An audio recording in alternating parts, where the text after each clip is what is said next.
Everyone, आज हम लोग इंजीनियरिंग मैकेनिक्स 2020 का जो सॉल्यूशन करवा रहे थे प्रीवियस ईयर क्वेश्चन का, उसी का पार्ट टू लेकर आए हैं। पार्ट वन आपको करवा दिया गया, पार्ट टू लेकर आए हैं। ठीक है। पार्ट टू में आपको पार्ट टू में आपको क्वेश्चन नंबर 6 से स्टार्ट करेंगे। क्वेश्चन नंबर 1 से 5 तक पार्ट वन में कर दिए थे। पार्ट टू में हम लोग 6 से 9 तक करेंगे। ठीक है। तो आई होप कि जो इंजीनियरिंग मैकेनिक्स का 2020 का पार्ट वन आप देख चुके होंगे। नहीं देखे होंगे तो राजीव पाठशाला के ग्रुप में प्ले लिस्ट में जाएंगे, वहाँ पे previous year question third same करके प्ले लिस्ट बना होगा, वहाँ पे जाएंगे। उसमें सारे सब्जेक्ट के आपको वीडियो मिल जाएंगे। ठीक है। सारे सब्जेक्ट के वीडियो वहाँ अवेलेबल है। तो आज पार्ट टू लेकर चल रहे हैं, पार्ट वन करवा दिया गया, आप जाके वहाँ देख सकते हैं। ठीक है। तो चलिए स्टार्ट करते हैं। क्वेश्चन नंबर 6 बहुत ही अच्छा टॉपिक है। ऐसा क्वेश्चन करवाया भी गया है जब आपको थ्योरी पढ़ा रहे थे, मतलब सॉरी रेगुलर क्लास करवा रहे थे, तो उस टाइम भी ऐसा क्वेश्चन करवाए थे। चलिए उसी क्वेश्चन को आज फिर से, मतलब उसी टाइप का क्वेश्चन को आज फिर से हम लोग डिस्कस करते हैं। ठीक है। Determine the location of the centroid, centroid और centre of gravity moment of inertia पढ़ाए थे। ठीक है, उसी का टॉपिक है। तो determine the location of centroid of the channel's cross section area and also calculate moment of inertia of the area about axis shown in figure 5। ठीक है। तो इस फिगर में आप देख रहे होंगे कि आपका एक सेक्शन बना हुआ चैनल है। ठीक है। वो 250, यहाँ का हाइट सभी का देखेंगे, आप फिगर सही से समझेंगे। पहले यहाँ से यहाँ तक का जो हाइट है वो 250 mm है। ठीक है। और इसका जो विड्थ है वो कितना है, 350 mm है। विड्थ आपका 350 mm है, हाइट 250 mm है। और जो यहाँ पे, अच्छा इधर 250 है तो ये इसका हाइट भी कितना होगा, 250 mm ही है। ये आपका 250 mm है, 350 mm है। जो इसका विड्थ है वो कितना है, 50 mm है। इसका भी विड्थ 50 mm है। इसका भी विड्थ कितना है, 50 mm है। ठीक है। ये 50 mm विड्थ है, ये भी 50 mm है। ए विड्थ भी आपका कितना है, 50 mm ही है। ठीक है। यानी ये 250 है, ये 350 है, 250 है, बाकी सब 50 है। ठीक है। यहाँ तक कंफर्म हुआ बाबू, यहाँ तक क्लियर है, फिगर क्लियर है। चलिए सेंट्रॉइड जो होता है, आप फॉर्मूला पढ़े होंगे सेंट्रॉइड का, तो एक्स बार निकालते हैं, वाई बार निकालते हैं, है ना। आपको 2019 में भी ऐसा क्वेश्चन मिला था सेंट्रॉइड निकालने के लिए, वहां भी देखे थे कि एक्स बार निकालना हो तो एरिया वन मतलब पहला चैनल, मतलब इसको हम लोग पार्ट बाई पार्ट मान लेते हैं, तोड़ तोड़ के बनाते हैं। ठीक है। जैसे देखिए अभी बता रहे हैं इसी फिगर में, रुक जाइए थोड़ा सा। इसको हम लोग इस तरह से मान के बनाते हैं। मान लीजिए पहला सेक्शन इसको मान लिए, दूसरा सेक्शन इसको मान लिए, तीसरा सेक्शन इसको मान लिए, तो section one, section two, section three करके ऐसे करके हम लोग बनाते हैं। तो सेंट्रोइड हो गया जी। जे एक्स बार वाई बार होता है। एक्स बार कैसे निकालते हैं, पहला सेक्शन है उसका एरिया एक्स वन, यानी एक्स वन क्या होता है, इस ओरिजिन से एक्स में जितना डिस्टेंस होता है उसको हम लोग एक्स करके बोलते हैं। तो area one x one, formula पहले बता रहे हैं, plus area two x two, area three x three बटा area one plus area two plus area three. A निकालने का है एक्स बार। उसी तरह से हम लोग बाई बार में चले तो A one y one plus A two y two plus A three y three, क्या होता है सभी अभी बारी बारी से बताएंगे, प्लस बटा A one plus A two plus A three. तो ये भी आपको कन्फर्म मतलब क्लियर हो गया। तो आई होप आप सेंट्रॉइड का जो फॉर्मूला एक्स बार का बाई बार का आप नहीं भूलेंगे। एक्स बार जो होता है x one x A one x one plus A two plus A three x three बटा A one plus A two plus A three. Y bar की बात करें तो A one plus A one into y one plus A two into y two, A three into y three बटा A one plus A two plus A three. Clear है। उसके आगे चलते हैं बाबू, तो इसको पहले हम लोग 2D में बना लेते हैं। जो ये 3D में फिगर बना हुआ उसको हम लोग 2D में बना लेते हैं। तो 2D में देखते हैं सेक्शन वन को पहले देखते हैं। अगर सेक्शन 1 को अगर यहाँ देखते हैं तो ये 250 mm का है, ये 250 mm का है। ये कितना mm का? 50 mm का है। ये 50 mm का है, तो 250 इंटू 50 हो जाएगा। पहला यहाँ जो 2D बनाए हैं ये कितना हो जाएगा? ये 250 हो गया, ये कितना हो गया? 50 हो गया। सेक्शन 1 हो गया। सेक्शन 2 में आते हैं, सेक्शन 2 में आते हैं तो यहाँ देखते हैं ये 350 का है। ये कितना है? 350 का है। तो 350 है, ध्यान से सुनिएगा, 350 है, तब 50 तो इसका आ जाएगा ना, 50 तो ये वाला आ जाएगा, ऐसे आएगा। तो 50 ये इसका आ जाएगा और 50 इसका आ जाएगा। अब 350 में 50 इधर घटा दीजिए, 50 इधर, तो यहाँ से यहाँ कितना बचा? 200, 50 घटाएंगे तो कितना? 100, यानी 250 बचेगा। 350 में से 50 इधर घटा देंगे। नहीं समझे? देखिए, जैसे मान लीजिए ये दीवाल है, ये दीवाल है, इसका ये दीवाल है, यहाँ से यहाँ 300 था, यहाँ से यहाँ 350 था, ये कितना है? 50 है, ये 50 है।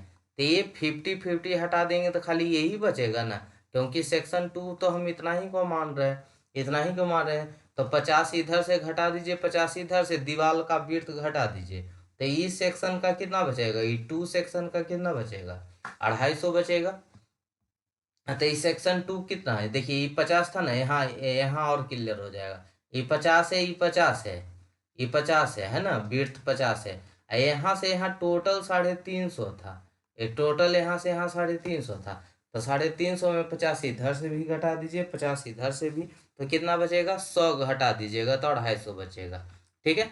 अब तीसरे सेक्शन में आते हैं तो इधर 250 है तो ये भी 250 होगा। हाइट इसका कितना होगा? 250 होगा। ठीक है। अब विड्थ कितना है? 50 है। तो तीनों सेक्शन आसानी से आपको पता चल गया है। ठीक है। अब आइए सेक्शन 1 लेते हैं। Take section 1। सेक्शन 1 अगर लेते हैं तो यहाँ सबसे पहले जो फार्मूला था, फार्मूला को याद करेंगे। तो फार्मूला क्या था बाबू? A x bar is equal to x1 a1, a1 x1। ठीक है। जैसे भी लिखिए, x1 a1 लिखिए। चलिए a1 लिखते हैं। a1 x1 plus a2 x2, plus क्या था? a3 x3 था। अब बटा क्या था? a1 plus a2 plus a3, है ना। तो चलिए a1 x1, यानी हमको क्या क्या निकालना है? तो a1 निकालना है, x1 निकालना है। सेक्शन 1 के लिए तो 1 वाला ही निकालना है। ठीक है। फिर सेक्शन 2 में चलेंगे तो a2 से x2 निकालेंगे। फिर सेक्शन 3 में चलेंगे तो a3 x3 निकालेंगे। तो सबसे पहले हम a1 निकालते। a1 क्या होता है? एरिया, है ना। तो एरिया इसका क्या होगा? 250 यहाँ है, लंबाई है, और 50 चौड़ाई है, तो एरिया क्या होगा? 2.5 इंटू 50, यानी 1200, 12,000 कितना? 12,500 mm। ठीक है। चलिए x1 की बात करते हैं तो x1 क्या होता है? ये आपको क्या दिख रहा है? रेक्टेंगल दिख रहा है। तो रेक्टेंगल के लिए x1 निकालने के लिए क्या बताए थे? उसका हाफ कर दीजिए। तो विड्थ 50 है तो हाफ कीजिएगा तो कितना हो जाएगा? 25 mm। ठीक है। यहाँ देखिए, फिगर में भी देख सकते हैं, इधर से हम चल रहे हैं। ठीक है। तो इसका इस पहला सेक्शन का, तो पहला सेक्शन का यहाँ से इस डायरेक्शन में एक्स एक्सिस में डिस्टेंस, तो 1 सेक्शन के लिए सिर्फ 1 को देखेंगे तो 1 का कितना हो जाएगा? 50/2 यानी 25। तो x1 का वैल्यू कितना हो गया? 25 mm। y1 की बात करें, y1 मतलब हाइट में, हाइट में, तो हाइट में 250 है, तो 250 के आधा करेंगे तो कितना होगा? 125। तो y1 कितना हो गया? 125 mm। यहाँ तक किन्हीं को दिक्कत? जैसे यहाँ पे फिगर काट के हटा के हम दिखाते हैं, रुक जाइए थोड़ा सा। जो आप सेक्शन 1 को हटा देते हैं, मतलब सेक्शन 1 ही बनाते हैं, यहाँ पे फिगर बना के दिखाते हैं। ये आपका हो गया सेक्शन 1। सेक्शन 1 है, और जिसका यहाँ पे हाइट है कितना? 250 mm, और विड्थ कितना है? 50 mm। एक्स एक्सिस है ये वाला, एक्स एक्सिस में हाफ तो 25 mm, वाई एक्सिस में हाफ तो कितना? 250 के आधा कितना? 125 mm। चलिए उसी तरह से सेक्शन 2 लेते हैं। तो सेक्शन 2 कितना है? पहले यहाँ से सेक्शन 1 वाला डिस्टेंस कितना? 50 mm, और उसके बाद यहाँ से यहाँ कितना है? 250 mm है, 250 mm है। ठीक है। देखिए पहले उसके पहले जो ए एक्सिस है ना, यहाँ से जो भी यहाँ पे जो सेक्शन 1 था उसका जो डिस्टेंस होगा उसको भूलना नहीं है। वो 50 एक्स एक्सिस में ये 50 था, उसको रहने उसके बाद 250 होना है, तो ये 50 ऐड होगा। ठीक है, तो अभी बता रहे हैं इसकी बात। तो ये 50 इसका विड्थ है, 250 लेंथ है, तो इसका एरिया कितना हो जाएगा A2 का। अगर हम सेक्शन 2 में चले, पहले सेक्शन 2 को देखिए आप ध्यान से, ये सेक्शन 2 है, ये जो फिगर बना हुआ है सेक्शन 2 है। सेक्शन 1 पहले 50 मीटर तक था, तक था, उसके बाद 250 का सेक्शन 2 है। तो सेक्शन 2 में को 2 का एरिया निकालना चाहे तो इसका विड्थ कितना है, 50 है, और लेंथ कितना, 250। तो 250 इंटू 50 कितना हो गया, 12,500 x2 की बात करें तो x2 यहाँ से हमको, यहाँ इसका ओरिजिन पॉइंट था, ओरिजिन से हमको x2 तक पहुँचने में कितना टाइम लगेगा। तो पहले तो 50 ये टोटल चलना पड़ेगा, और फिर जो रेक्टेंगल है उसका हाफ, तो 250 का हाफ कितना, 125, 250/2 प्लस 50, टोटल कितना हो गया, 175 अब बाई 2, तो बाई 2 में तो सिर्फ बाई एक्स एक्सिस से कितना हाइट है, तो हाफ होता है किसी चीज़ का, रेक्टेंगल हम लोग करते हैं तो उसका हाफ होता है, विड्थ का भी हाफ होता है, हाइट का भी हाफ होता है। आप अगर थ्योरी क्लास किए होंगे, रेगुलर क्लास किए होंगे, तो वहाँ आपको समझाए थे, नहीं भी देखे होंगे कोई क्लास, तो यहाँ से डायरेक्ट आप सीख लीजिए कि रेक्टेंगल होता है तो एक्स एक्सिस निकाल, एक्स और बाई डिस्टेंस निकालने के लिए हम लोग सिंपल सी आधा कर देते हैं, ठीक है, हाफ कर देते हैं। तो बाई 2 कितना हो जाएगा, 50 के आधा कितना, 25 ठीक है। तो देखिए, अच्छा कोई सोच रहे होंगे सर इधर चलने के लिए फर्स्ट वाला कंसीडर किए तो इसको हाइट वाला में क्यों नहीं किए। हमको एक्स एक्सिस से हाइट लेना है, तो एक्स एक्सिस से हाइट लेना है, देखिए हाइट 50 हो गया। ओरिजिन से भी अगर लेना चाहे तो ओरिजिन से इसका आधा कितना हो जाएगा, इतना ही तो होगा, 50 के आधा 25 हो जाएगा। ओरिजिन से हमेशा लेते हैं, तो ओरिजिन से एक्स वाला में चलने में हमको टाइम लग रहा था। देखिए फिर से हम इसको हटा के बताते हैं थोड़ा सा। ओरिजिन से हमेशा डिस्टेंस लीजिएगा, ठीक है, इतना याद रख लिया ओरिजिन। चलिए हम पहले ओरिजिन ही बना देते हैं, ऐसे ओरिजिन बना दिए। तब पहले पहला सेक्शन कितना दूर था, 50 तक था, और दूसरा सेक्शन कितना है, 250 का है। तो ओरिजिन से एक्स एक्सिस जाने में कितना टाइम लगेगा, पहले तो 50 ये, आई इसका हाफ, 250 का हाफ, तो ये 250 का हाफ कितना, 125, यानी 125 प्लस 50, 175 इसमें तो किन्हीं को दिक्कत नहीं होगा, किन्हीं को दिक्कत नहीं है। चलिए, अच्छा अब हाइट वाला में बाई एक्सिस में हम दिखाते हैं। बाई एक्सिस में ओरिजिन की बात करें, बाई एक्सिस में ओरिजिन की बात करें, तो बाई एक्सिस में ओरिजिन से बात करें तो ओरिजिन से कितना तक डिस्टेंस, इसका हाफ, इसका हाफ, देखिए तो यही हाफ होगा ना, 50 के आधा ही सिर्फ होगा ना, 50 के आधा कितना, 25, यही वाला 25 डिस्टेंस, बाई एक्सिस में 25, तो बाई 2 कितना, 50/2, ये नहीं हो गया 25 ठीक है। उसी तरह से सेक्शन 3 की बात करते हैं, सेक्शन 3 की बात करते हैं। तो सेक्शन 3 क्या हो जाएगा बाबू, बताइए तो आप इधर, पहले यही बता दें, जगह तो है नहीं, इसी में एजा बनाते हैं सेक्शन 3 वाला। पहले क्या होगा, पहले तो 50 चलेगा सेक्शन 1, फिर कितना चलेगा, 250 चलेगा सेक्शन 2 वाला, और फिर 50 किसका रहेगा, सेक्शन 3 वाला रहेगा, ऐसे रहेगा। ए रहेगा सेक्शन 3 वाला, ए रहेगा सेक्शन 3 वाला, जो कितना रहेगा, 250 लंबाई में, मतलब हाइट में रहेगा, और 50 ही चौड़ाई में रहेगा। तब बताइए x3 कितना होगा, तब पहले 50 चलेंगे, फिर 250 चलेंगे, और फिर जिसका निकाल रहे हैं उसका आधा, तब 50 के आधा कितना, 25, तब 50, 250, 25, यहाँ तक पहुँचने में एक्स एक्सिस कितना लगेगा, तो x3 इजकल टू कितना हो गया, x3 इजकल टू 50 प्लस 250, और जिसका निकालते हैं उसका आधा, तो 50 के आधा कितना, 25, तो टोटल जोड़िएगा तो कितना हो गया, 325। बाई एक्सिस में तो सिंपल जो होता है उसका आधा कर दीजिए, तो 250 के आधा कितना, तो 125 ठीक है। चलिए सब निकल गया, तो x bar equal to formula क्या पढ़ाए थे, A1 x1 plus A2 x2 plus A3 x3 बटा A1 plus A2 plus A3। A1 का वैल्यू कितना 12,500 इंटू 25। x1 का वैल्यू सभी का निकाला हुआ है, ठीक है। सभी का यहाँ पे x1 y1 निकाला हुआ है। x1 पूछेगा ये है 25, x2 पूछेगा 175, x3 पूछेगा तो 325।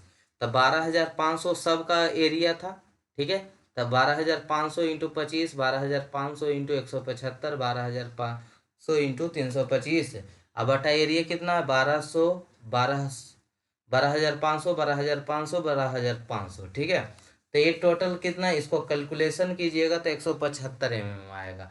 ऐसा कैलकुलेशन बहुत आसान होता है। देखिए 12,500 ऊपर क्या है, कॉमन है, सभी में है, तो 12,500 कॉमन ले लेंगे, ठीक है।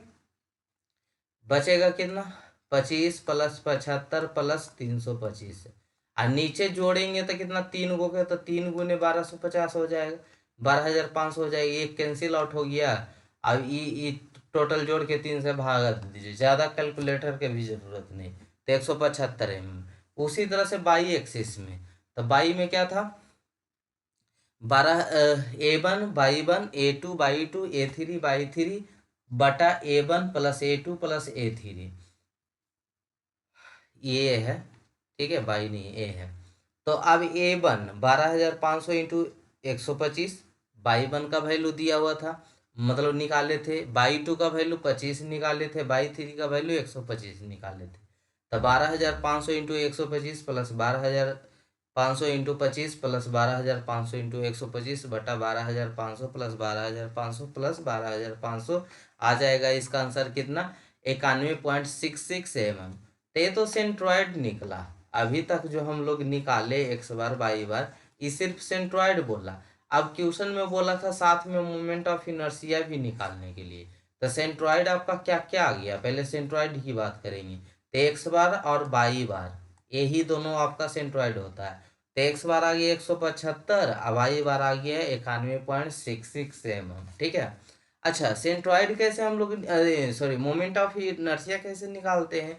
तो मोमेंट ऑफ इनर्शिया जो होता है, यहाँ मोमेंट ऑफ इनर्शिया,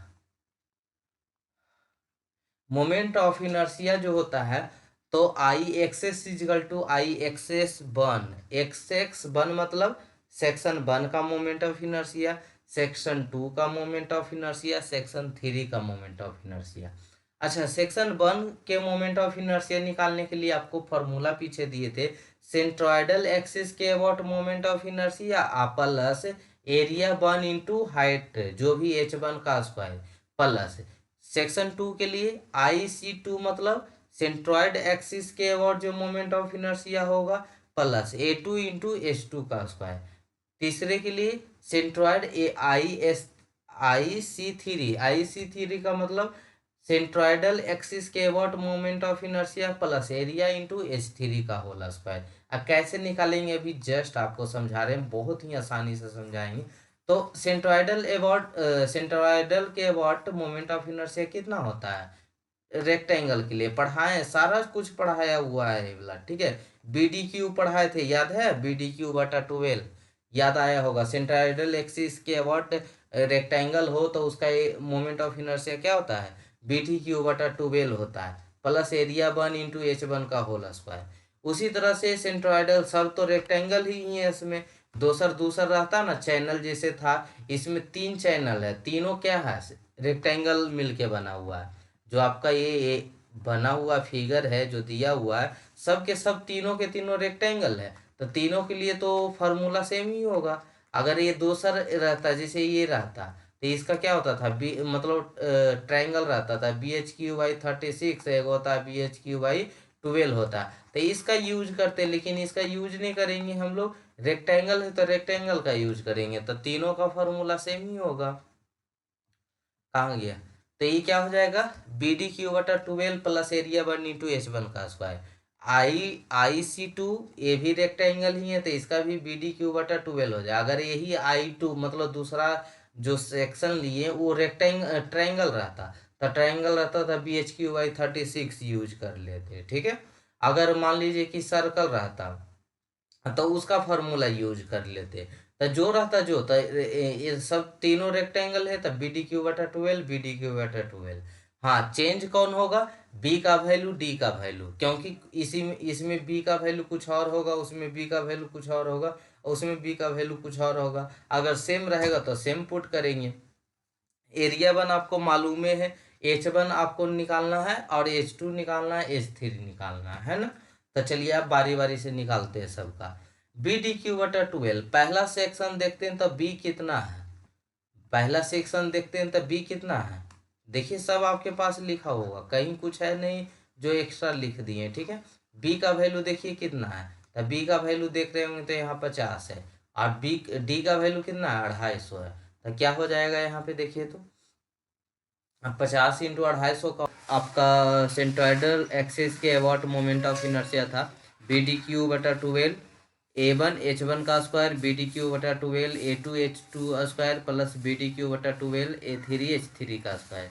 तो यहाँ पे बी इस सेक्शन वन के लिए है, ठीक है। ये सेक्शन टू है, सेक्शन थ्री का है ना।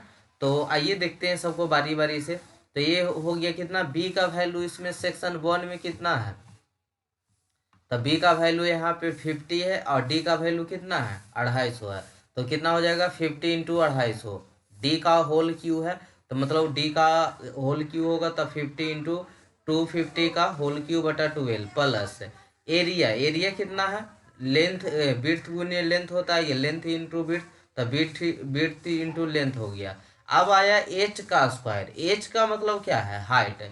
तो जो पूरा हाइट में से एक्स एक्सिस से जो बाई में हाइट है, और सेंट्राइडल को घटा दीजिएगा, तो सेंट्राइडल कितना आया था, बाई एक्सिस में कितना आया था, बाई बार कितना आया था।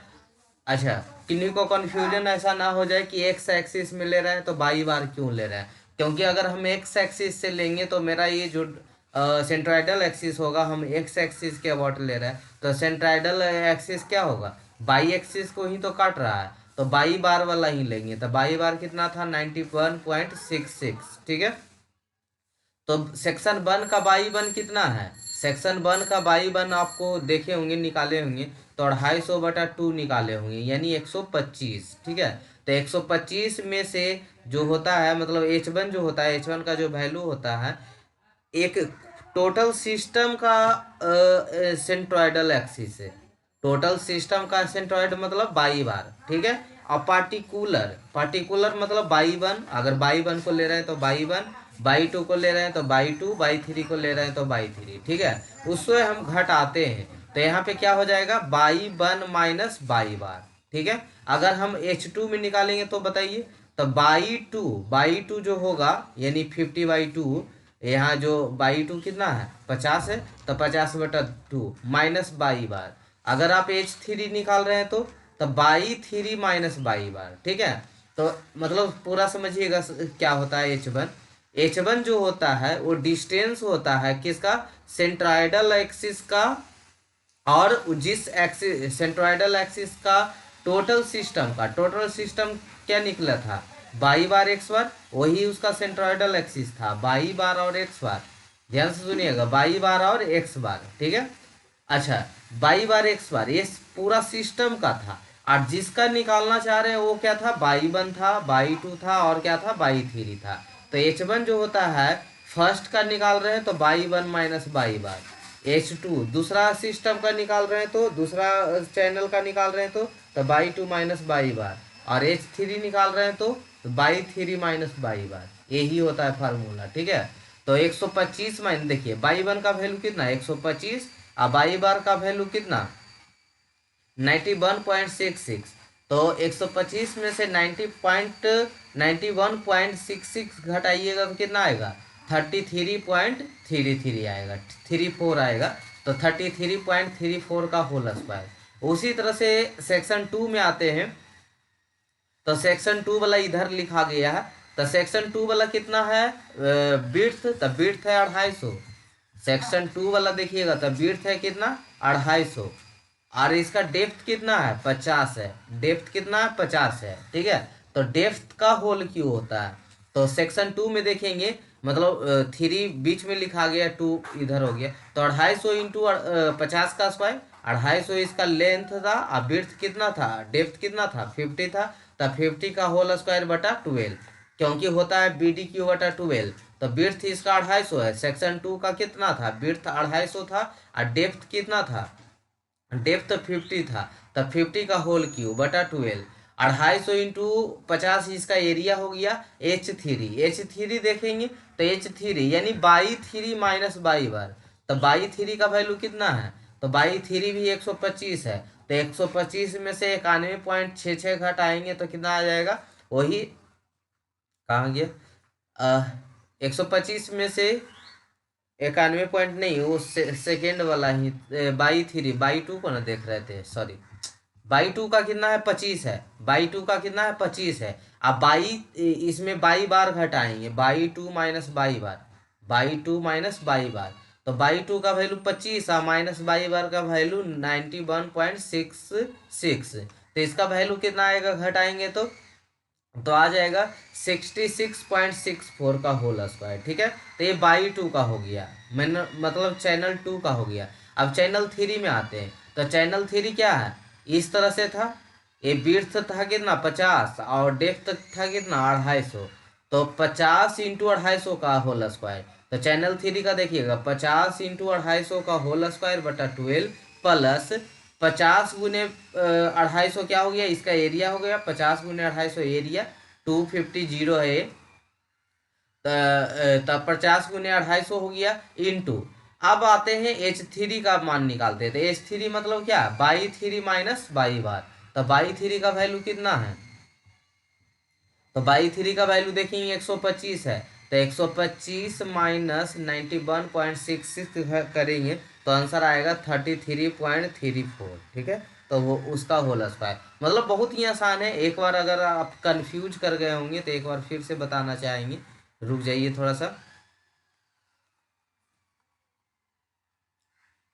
देखिएगा यहाँ पे सबसे पहले सीधा सीधी ए गो का देखिए, टोटल का तीनों का देख रहे हैं, मतलब अलग अलग करके भी जोड़ सकते हैं। ऐसा नहीं कि एक ही बार तीनों के एक ही साथ निकालना है। तीनों को बारी बारी से निकाल दीजिए फिर उसको जोड़ दीजिए। तो आइए पहले ए गो का मतलब अलग अलग करके समझाते हैं। यहीं पे फर्स्ट वाला सेक्शन पे फर्स्ट वाला को समझाते हैं।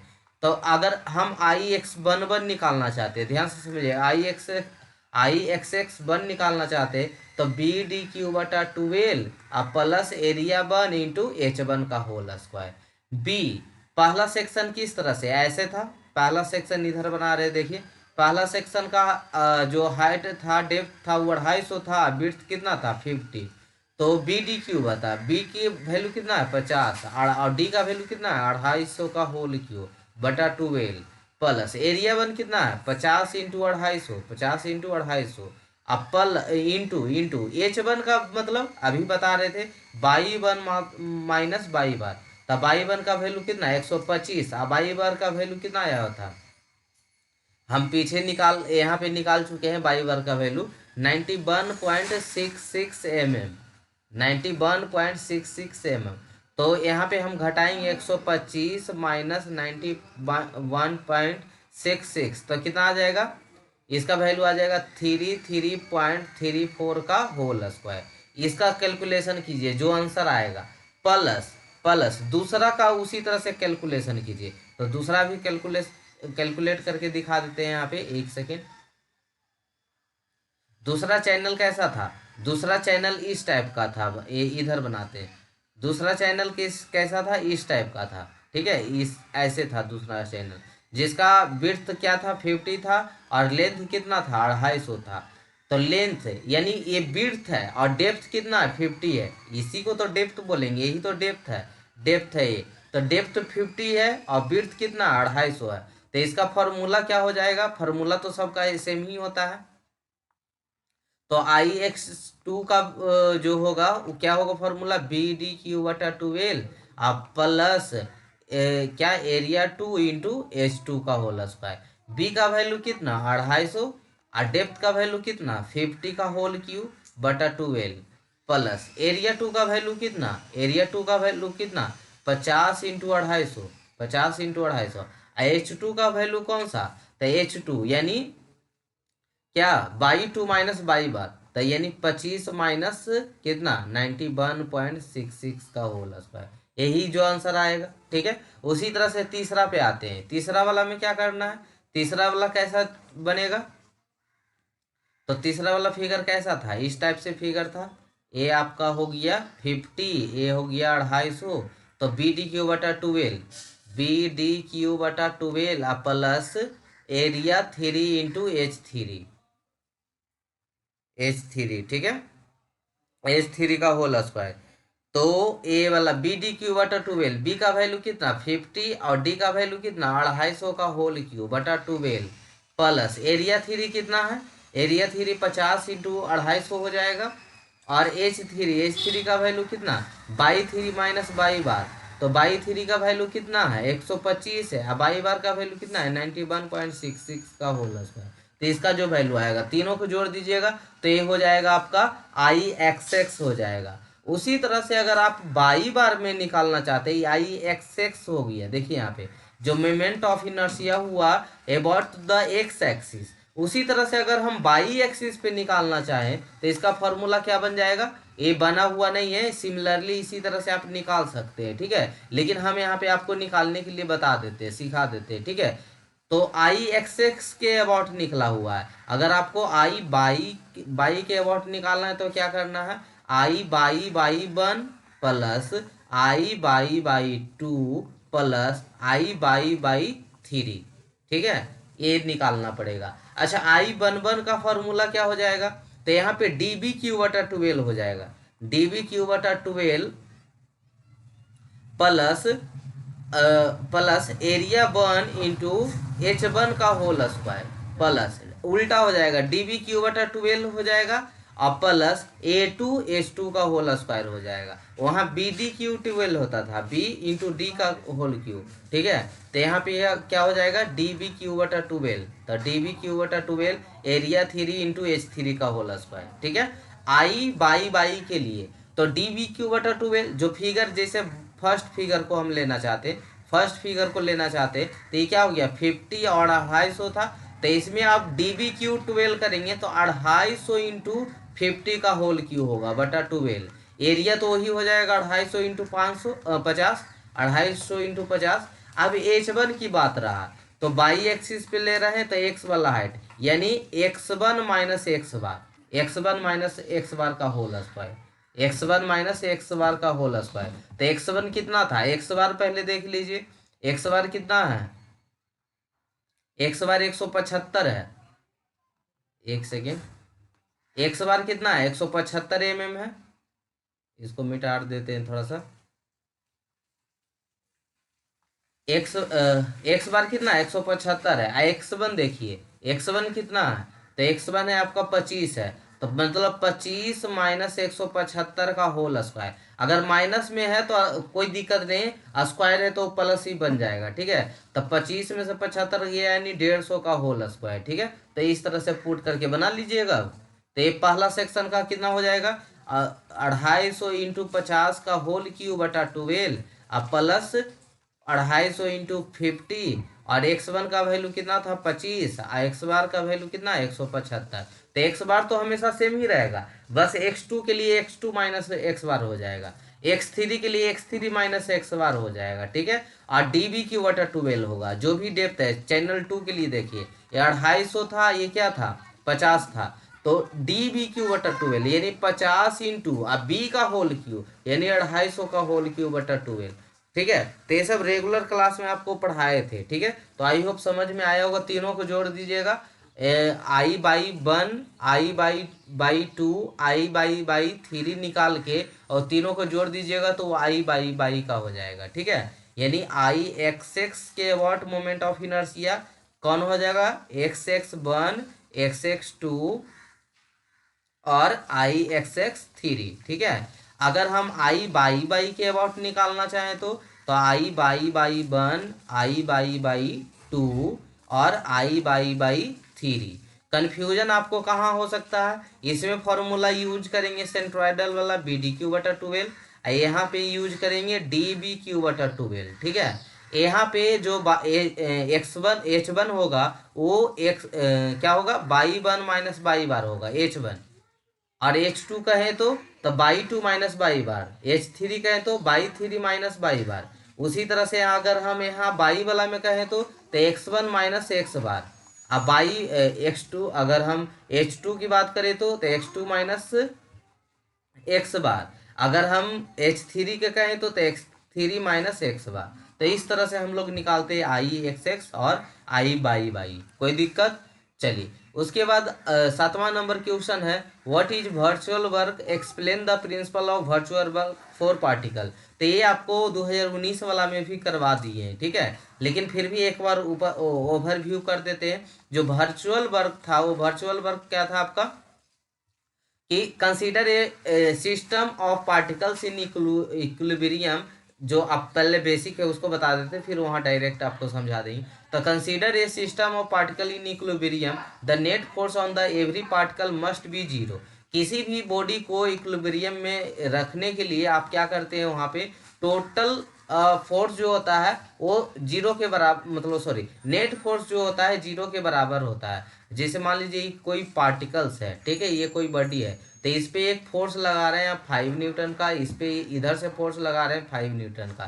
तो ये किस में है, इक्विलिब्रियम कंडीशन में रहेगा, रुका हुआ रहेगा। अगर आप ऐसा करें इसी बॉडी पे इधर से 5 न्यूटन का दे दे और इधर से 10 न्यूटन का दे दे, तो बताइए मोशन करना स्टार्ट कर जाएगा, इधर इधर मूव करना स्टार्ट कर जाएगा 5 न्यूटन की तरफ। तो ये इक्विलिब्रियम कंडीशन में नहीं हुआ, ठीक है। तो इक्विलिब्रियम कंडीशन में होने के लिए वहाँ पे नेट फोर्स क्या होना चाहिए, जीरो होना चाहिए, और उसके अंदर जितने भी पार्टिकल पे सेम रूल लागू होगा, ठीक है। तो consider a system of particle in equilibrium, the net force on the every particle must be zero. तो प्रत्येक पार्टिकल पे जो फोर्स होगा क्या होगा, जीरो के बराबर होगा। वर्चुअल डिस्प्लेसमेंट क्या होता है, तो it is an assumed in infinitesimal change of system coordinate occurring while time is held constant. कि जैसे रियल वाला आप डिस्प्लेसमेंट देखते होंगे तो किसी टाइम में कितना, मतलब कोई टाइम चेंज हुआ, अगर मान लीजिए कि कोई बॉडी ए पॉइंट पे था वो बी पॉइंट पे चला गया, तो उस कुछ टाइम में हुआ होगा। लेकिन यहाँ पे क्या है कि कांस्टेंट टाइम में जो डिस्प्लेसमेंट होता है उसी को हम लोग क्या कहते हैं, वर्चुअल डिस्प्लेसमेंट कहते हैं, ठीक है। और वर्क डन जो होता है, work done force into displacement होता है। वर्चुअल वर्क क्या होता है, तो if the system in equilibrium, अगर वो कोई सिस्टम इक्विलिब्रियम है under the action of number of forces, then total work done by the force for a virtual displacement is zero, ठीक है। बाद हम लोग यहाँ पे वर्चुअल वर्क के बारे में देखते हैं, ठीक है। वर्चुअल वर्क, तो वर्चुअल मीन्स समझ रहे होंगे आप क्या, virtual work means imaginary work, ठीक है। वर्चुअल मीन्स क्या होता है, इमेजिनरी वर्क, इमेजिनरी वर्क। तो इमेजिनरी वर्क यानी आप वर्क डन में समझते होंगे फोर्स इनटू डिस्प्लेसमेंट, जिसमें जो फोर्स होता है वो क्या होता है, फोर्स होता है वो एक्चुअल होता है, फोर्स जो रहता है वो एक्चुअल होता है। और इसमें जो डिस्प्लेसमेंट होता है, डिस्प्लेसमेंट होता है वो क्या होता है, वर्चुअल होता है ना। तो हम लोग बोल सकते हैं virtual work are also called imaginary work. We do not experience but we just assume where force are actual and displacement are virtual, ठीक है। यहाँ पे जो फोर्स होता है वो एक्चुअल होता है और डिस्प्लेसमेंट जो होता है वो वर्चुअल होता है। तो इसी को हम लोग थ्योरी बना के लंबा चौड़ा जितना समझाएं बस उतना ही, कोई थोड़ा सा बड़ा लिखते हैं क्योंकि वहाँ पे 7 नंबर का क्वेश्चन होता है, तो उसको हम लोग किस तरह से सजा के लिख सकते हैं। अगर आपको कंसेप्ट सीखना है तो बस एक लाइन में सीखना है कि जो वर्चुअल वर्क होता है वो क्या होता है, इमेजिनरी वर्क होता है, जिसमें फोर्स तो एक्चुअल होता है बट जो डिस्प्लेसमेंट होता है वो इमेजिनरी होता है, वर्चुअल होता है, ठीक है। तो virtual work, the virtual work is the work done by force on a body due to a small imaginary displacement of the body. A virtual displacement is any arbitrary very small change in the position of body. The displacement is only imagined, as body is not actually displaced, for which the displacement is called virtual displacement, ठीक है। तो the product of the force and virtual displacement in the direction of force is called virtual work। यहाँ पे जो force है product of, देखिएगा यहाँ पे virtual displacement, the product of किसका, फोर्स का, फोर्स का एंड किसका, वर्चुअल डिस्प्लेसमेंट का। किसका डिस्प्लेसमेंट, रियल डिस्प्लेसमेंट रहेगा तो रियल वर्क हो जाएगा, और वर्चुअल डिस्प्लेसमेंट रहेगा तो क्या हो जाएगा, वर्चुअल डिस्प्लेसमेंट। ठीक है, तो force into virtual displacement is called virtual work. अगर इसकी प्रिंसिपल की बात करें, तो इसकी प्रिंसिपल की बात करें तो प्रिंसिपल क्या कहते हैं यहाँ से, principal of virtual work for a particle. अब सबसे पहले ध्यान से समझिएगा, उसके बाद तो लिखा हुआ है आपको, मतलब बढ़ा चढ़ा कर लिखा रहता है ताकि आप एग्जाम में इस तरह से लिखे। लेकिन आपको जो कंसेप्ट सीखना है वो कंसेप्ट क्या है कि कोई भी पार्टिकल है, जैसे मान लीजिए यहाँ पे बॉडी है, ठीक है, यहाँ पे बॉडी है, तो जिसे आप लोग बॉडी मीन्स मैकेनिक्स में समझिएगा रिजिड बॉडी, ठीक है, रिजिड बॉडी। तो यहाँ पे एक रिजिड बॉडी है जिसमें मेनी टाइप्स ऑफ फोर्सेस है, यहाँ पे बहुत सारे फोर्स एक्ट कर रहे हैं, जैसे force F1 F2 F3, force N तक भी हो सकते हैं यहाँ पे। तो हम लोग इसको इस तरह से हम लोग डिफाइन करते हैं प्रिंसिपल ऑफ वर्चुअल वर्क को, कि if a body of A system, body और a system is in equilibrium, अगर वो बॉडी या सिस्टम इक्विलिब्रियम में है under the application of many forces, उस पर मेनी टाइप ऑफ फोर्स वहाँ पे क्या कर रहे हो, एक्ट कर रहे हो, तो then sum of all virtual works done by all forces, उससे जितने भी समेशन ऑफ फोर्स हैं वो एक्ट कर रहे हैं, तो sum of all virtual works done by all forces due to virtual displacement of their point of application must be equal to zero. ठीक है, वहाँ पे जितने भी फोर्स के कारण जो वर्चुअल वर्क होगा, वर्क डन होगा, वो उसी पॉइंट ऑफ एप्लीकेशन पे, तो वहाँ पे जो जो वहाँ पे वर्क डन होगा वो कितना होगा, जीरो के बराबर होगा। ठीक है, यही इसका प्रिंसिपल है।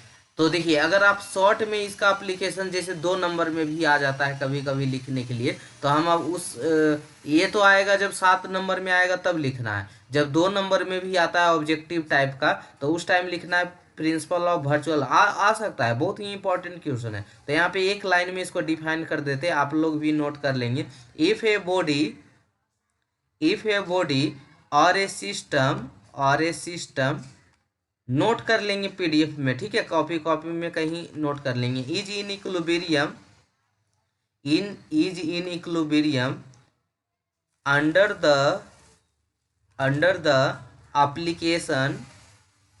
application of many forces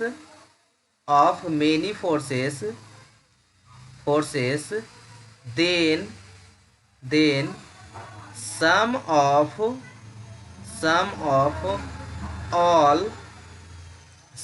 of all एक second, sum of all forces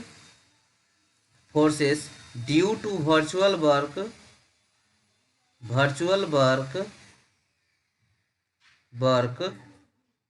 displacement of their point of application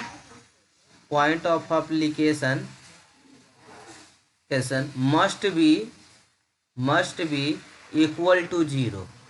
equal to zero. ठीक है, तो ये डिफिनेशन अगर 2 नंबर में आता है तो ये शॉर्ट सा डिफिनेशन आप लिख सकते हैं, तो आपको 2 नंबर आसानी से पूरा मिल जाएगा। अगर वही 7 नंबर में आएगा तो थोड़ा इस तरह से लेट करके मानेंगे, फिगर दिखाएंगे, ठीक है, इस तरह से बनाएंगे। तो इफ ए बॉडी और a system is in equilibrium under the application of many force then sum of all force due to virtual displacement of their point of application must be equal to zero. ठीक है, तो यही point of application यानी principle of virtual work का जो principal है ये है। ठीक है, इसी को अगर आप 7 नंबर में डिफाइन कर सकते हैं तो इसी को बढ़ा चढ़ा के इस टाइप से आप लिख सकते हैं, जहाँ पे टोटल वर्चुअल वर्क जो होगा समेशन ऑफ कितना होगा, जीरो होगा। ठीक है, तो उसके बाद हम लोग नेक्स्ट क्वेश्चन देखते हैं 7 का बी में एक स्टिफनेस से क्वेश्चन है। Determine the required force P in figure 6 needed to maintain equilibrium of the scissors linkage when theta equal to 60 degree. यहाँ पे जो एंगल है इंक्लाइनेशन है वो कितना है, 60 डिग्री का है, थीटा जो है 60 डिग्री का है। यहाँ पे एक स्प्रिंग लगा हुआ है, स्प्रिंग है। तो स्प्रिंग का जो कांस्टेंट है वो के इजकल टू कितना है, 5 किलो न्यूटन पर मीटर है। ये 0.3 डिस्टेंस है, 0.3 है, सभी का 0.3 डिस्टेंस है, ठीक है, 0.3 है। यहाँ पे एक फोर्स लगा हुआ है पी, अप्लाइड फोर्स है, कितना है, पी है। तो इसे हम लोग को निकालना है, the spring is unstretched when theta is equal to 60 degree, neglect the mass of the link, ठीक है। तो x1 जो है यहाँ से निकालेंगे हम लोग, 0.3 साइन थीटा होगा। देखिए यहाँ पे थीटा का वैल्यू कितना है, 60 डिग्री है, ये 0.3 है। तो इसका कंपोनेंट लेंगे एक्स में, तो कितना हो जाएगा ये वाला, तो 0.3 साइन थीटा हो जाएगा, ठीक है। चलिए इसका ले लेते हैं, तो ये वाला कितना हो जाएगा, ये भी 0.3 साइन थीटा हो जाएगा, और ये वाला भी कितना हो जाएगा, 0.3 साइन थीटा हो जाएगा। यानी यहाँ से यहाँ टोटल डिस्टेंस कितना हो जाएगा, तो 3 इंटू 0.3 साइन थीटा, मतलब 3 बार है तो 3 से मल्टीप्लाई कर दिए। तो यानी इसको हम इस तरह से लिख सकते हैं, x1 जो हो गया 0.3 साइन थीटा हो गया, x2 जो हो गया 3 इंटू 0.3 साइन थीटा हो गया, डेल x1 है तो 0.3 कॉस थीटा, एक बार इसका डिफरेंशिएट करेंगे इसका, फिर x2 का डिफरेंशिएट करेंगे, 0 पॉइंट कितना हो जाएगा 9 cos theta del theta. Spring force जो होता है के x1 होता है, यानी के का वैल्यू कितना था, 5 किलो न्यूटन पर मीटर था।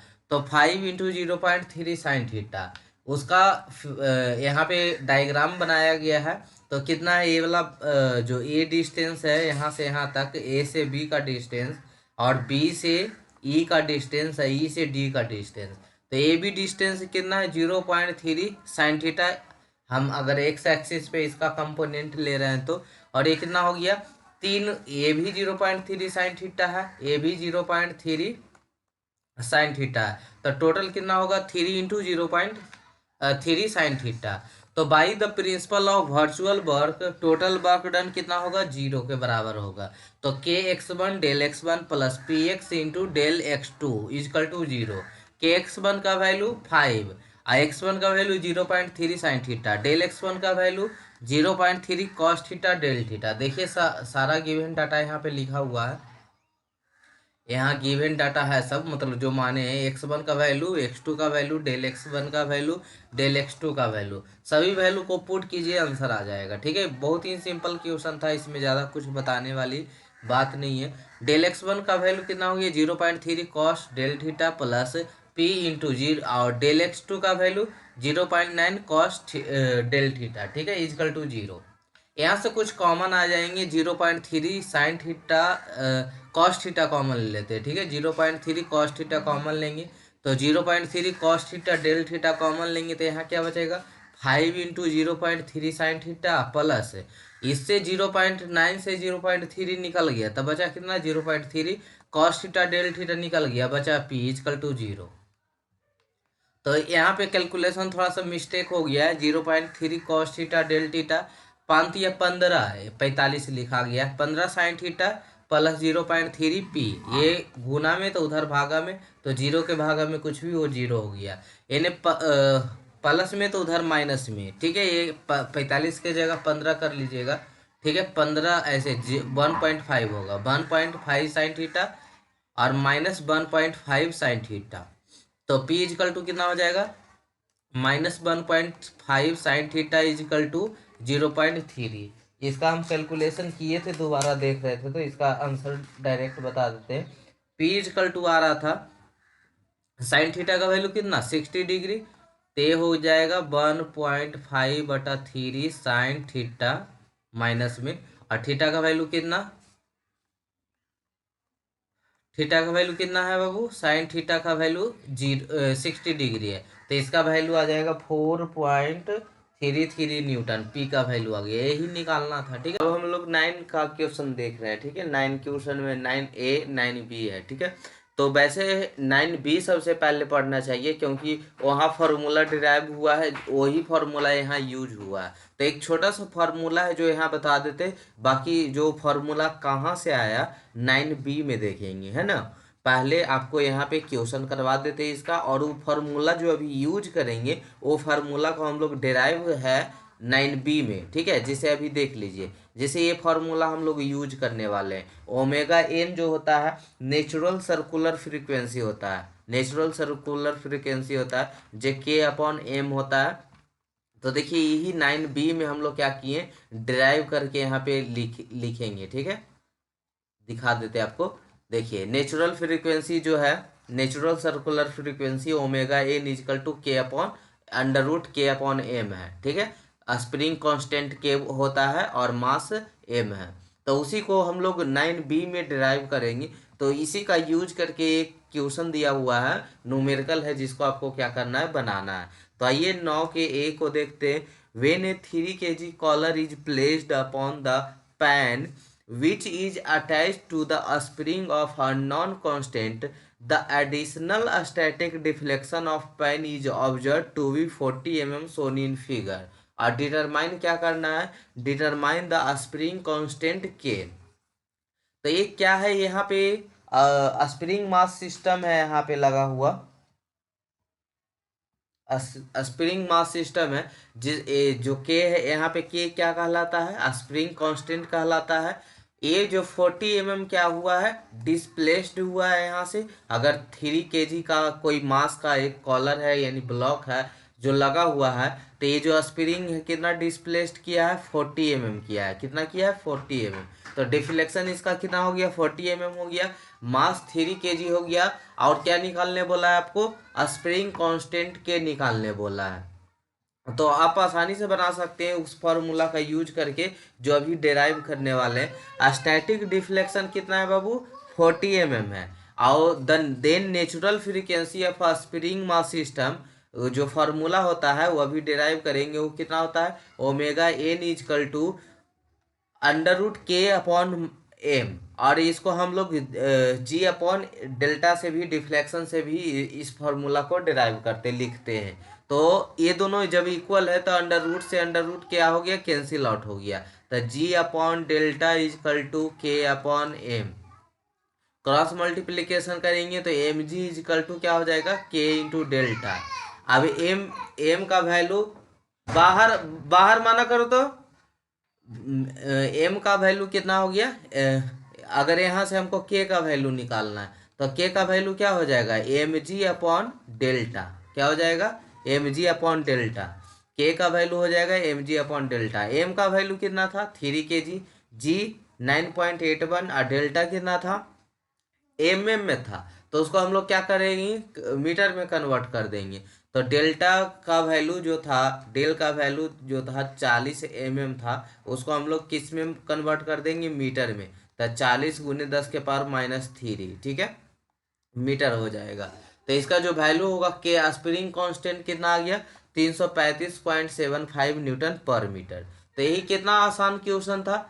चलिए अब बाकी आपको प्रॉब्लम हो रहा होगा कि फार्मूला कहाँ से आया, तो 9B में वही फार्मूला को डेराइव करना है। तो derive the expression of natural frequency, यही तो था, नेचुरल फ्रीक्वेंसी का ही तो फार्मूला, जिसको हम लोग ओमेगा एन बोलते हैं, उसी का फार्मूला तो अभी लगाए थे। और उसी के फार्मूला को क्या करना है, डेराइव करना है। तो derive the expression of natural frequency and amplitude for free longitudinal vibration using release method, ठीक है।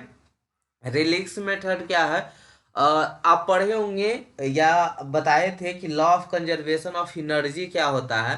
तो टोटल एनर्जी इक्वल टू क्या होता है, कांस्टेंट होता है। टोटल एनर्जी क्या होता है, कांस्टेंट होता है। कौन सा मेथड से, law of conservation of energy method से, ठीक है। टोटल एनर्जी क्या होता है, कांस्टेंट होता है।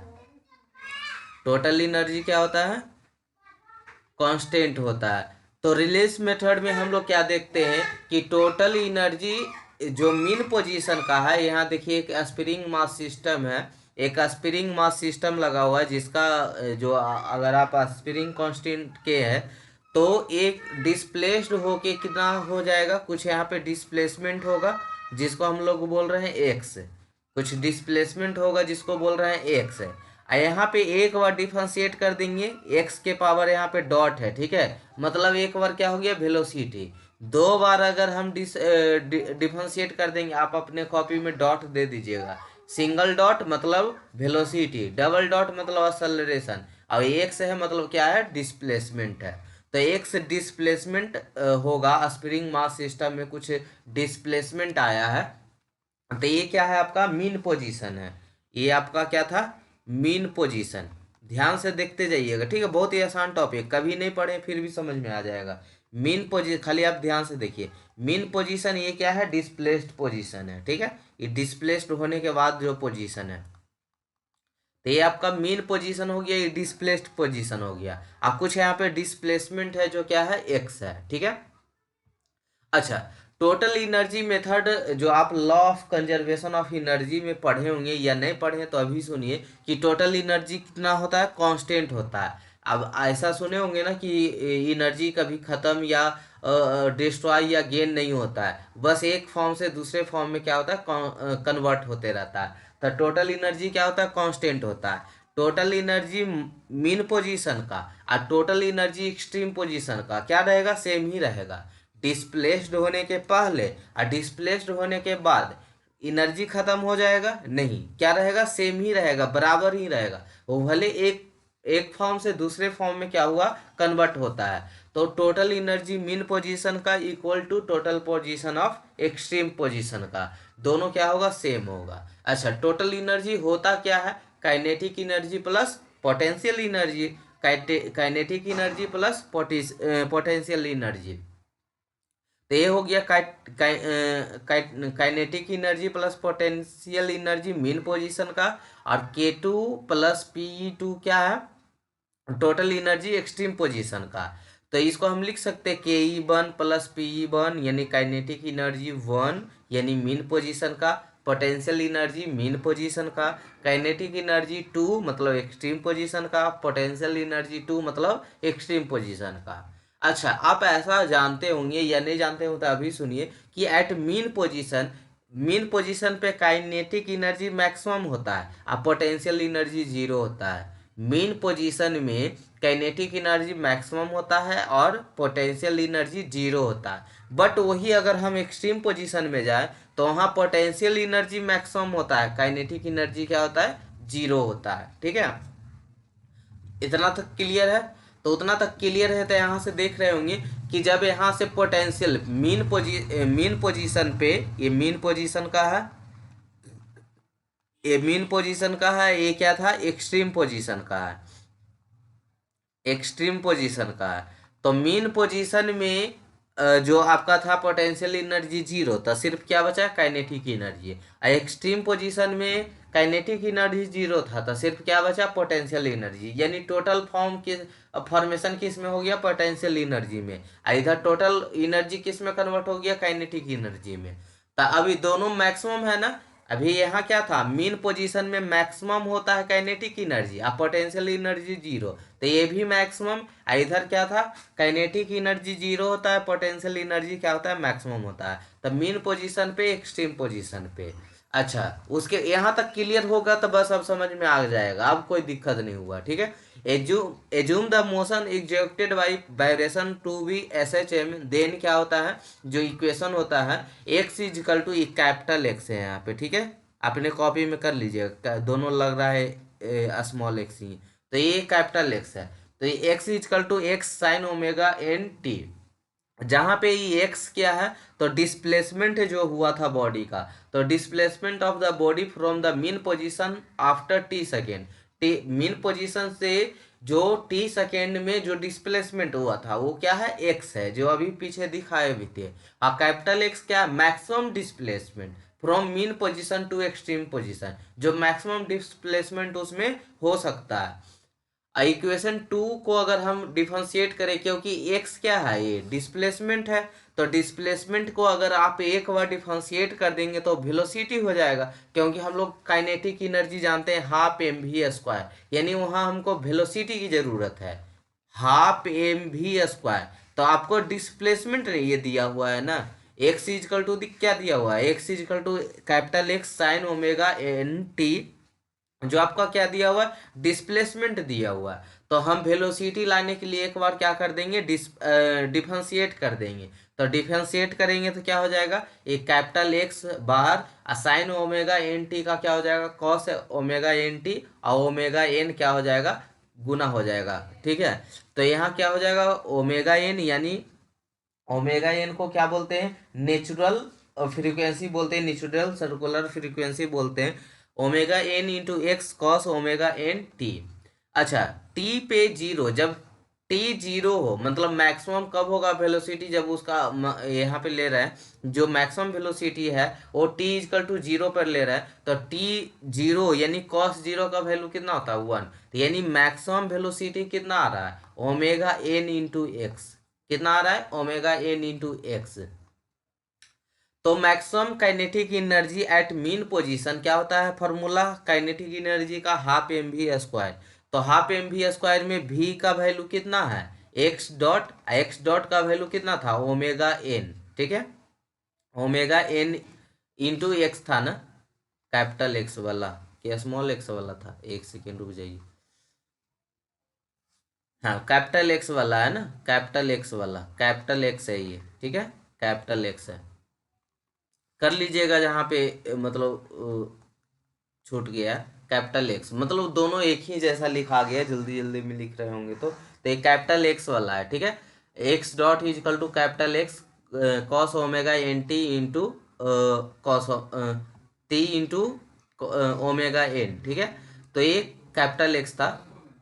चलिए, तो ये क्या हो गया, यहाँ पे कैपिटल एक्स है, तो half m v square mass हो गया, और ओमेगा एन इंटू एक्स का होल स्क्वायर, यानी वेलोसिटी है ना, एक्स डॉट क्या है, वेलोसिटी है, वेलोसिटी के बराबर कितना है, x dot equal to omega n into x, इसका स्क्वायर, तो क्या हो जाएगा, ओमेगा एन का स्क्वायर इंटू एक्स स्क्वायर। तो ये क्या हो गया, ओमेगा एन का whole square into x square. Equation number 3 ले लिए। अब वी नो डैट, आप जानते हैं पोटेंशियल एनर्जी हाफ के स्क्वायर एक्स स्क्वायर होता है, जो आप जहाँ पे के क्या है, स्प्रिंग कांस्टेंट है। तो इसका वैल्यू क्या, एक्स के वैल्यू अगर हम पुट करें यहाँ पे, एक सेकेंड, तो यहाँ पे x का वैल्यू पुट करें तो x को अभी वैसा ही रहने देते हैं। ठीक है, x को वैसा ही, क्योंकि दोनों को बराबर करेंगे तो कट जाएगा, तो इसलिए अभी उसको ऐसा ही रहने देते हैं। तो आप अभी जस्ट एक इक्वेशन निकाले थे, kinetic energy maximum equal to potential energy maximum. ठीक है, तो काइनेटिक एनर्जी मैक्सिमम का वैल्यू क्या हो गया, half m omega n square into x square, omega n square into x square equal to half k x square.